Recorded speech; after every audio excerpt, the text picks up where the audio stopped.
यहाँ पहुँचना ये सपना नहीं है, दल बनाकर चुनाव जीतना सपना नहीं है। सपना तो ये है कि एक ऐसा बिहार बने जहाँ हरियाणा, पंजाब, महाराष्ट्र, गुजरात से अन्य राज्यों से लोग आकर रोजी रोजगार करें। उतना उन्नत, उतना विकास, उतना विकसित बिहार बने, वो सपना है और उसके लिए प्रयास जारी है। नमस्कार मित्रों, मैं हूं कुमार भविष्य और आप देख रहे हैं द इंडियन पोस्ट पर मेरा खास कार्यक्रम न्यूज़ पॉइंट।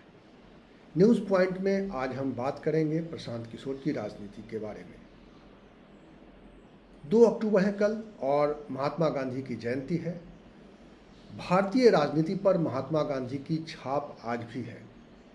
सभी दल, लगभग सभी दल महात्मा गांधी के नाम पर अपनी राजनीति को जनता के बीच में लोकप्रिय बनाना चाहते हैं, वो चाहे भारतीय जनता पार्टी हो या कांग्रेस हो। लेकिन कल एक नई पार्टी का उदय हो रहा है जिसने महात्मा गांधी की राजनीति सुराज से प्रेरणा लेकर जन सुराज नाम से एक पार्टी बनाने जा रही है। और इसके पीछे जो शख्स है उस शख्स को आप जानते हैं, राजनीतिक रणनीतिकार के रूप में जाने जाते रहे हैं प्रशांत किशोर। लेकिन कल वो पहली बार उस पार्टी के स्थापक के तौर पे देखे जाएंगे और कल ये पार्टी एक नए स्वरूप में हम सब के सामने होगी।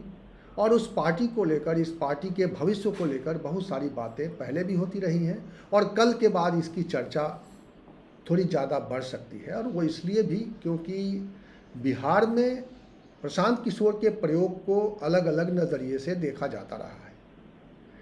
कुछ लोग प्रशांत किशोर की इस राजनीति को शक की निगाह से देखते हैं, तो बहुत सारे लोग इसको उम्मीद की निगाह से भी देखते हैं।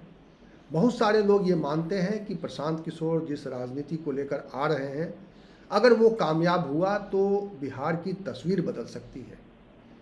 क्योंकि प्रशांत किशोर ये दावा कर रहे हैं कि वो सिर्फ एक दल के साथ नहीं आ रहे हैं, बल्कि एक नई राजनीतिक भूमिका के साथ बिहार को बदलने की मंशा के साथ, बिहार को बदलने के एक ऐसी कामना के साथ वो राजनीति में पदार्पण कर रहे हैं। और उनकी पार्टी जन सुराज पार्टी, जिसके बारे में कहा जाता है कि ये पिछले 2 सालों से पदयात्रा के जरिए लोगों के बीच मंथन करने के बाद पैदा हुई है।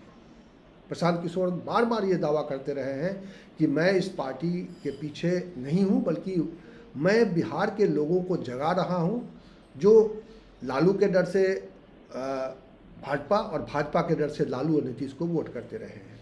तो बिहार में एक नई राजनीति की शुरुआत करनी है। अब देखना यह है कि प्रशांत किशोर इस नई राजनीति की शुरुआत जब करते हैं कल, तब जनता के बीच से उनको किस तरह का रिस्पांस मिलता है। अभी तक जो उनको रिस्पांस मिला है और अभी तक जो पटना में जो 3 अलग अलग कार्यक्रम उन्होंने किए हैं, उसकी कामयाबी से जो उनके आलोचक थे वो भी अब कहने लगे हैं कि प्रशांत किशोर शायद बिहार में कोई नई राजनीतिक भूमिका बना सकते हैं।